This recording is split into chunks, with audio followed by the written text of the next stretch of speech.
យោធាថៃនៅតែបន្តរៀបបលាលួននៅចន្លោះបកគោលព្រំដែនលេខ51និងលេខ52និងកំពុងបន្តសាងសង់របងព្រំដែនបេតុងនៅចន្លោះបកគោលព្រំដែនលេខ52និង54ទល់មុខភូមិសាស្ត្រស្រុកគំរៀងខេត្តបាត់ដំបងដែលជាតំបន់ព្រំដែនកម្ពុជាថៃ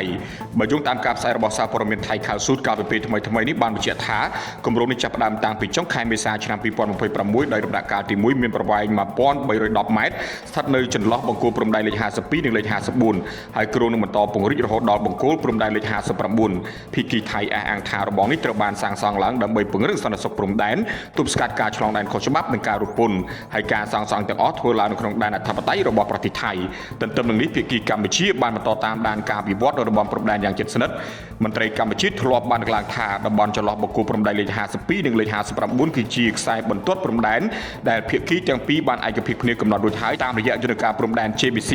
ហើយរដ្ឋាភិបាលកម្ពុជានឹងបន្តការពារអធិបតេយ្យភាពនិងបូរណភាពទឹកដីដោយផ្អែកលើច្បាប់អន្តរជាតិនិងកិច្ចព្រមព្រៀងដែលមានជាធរមាន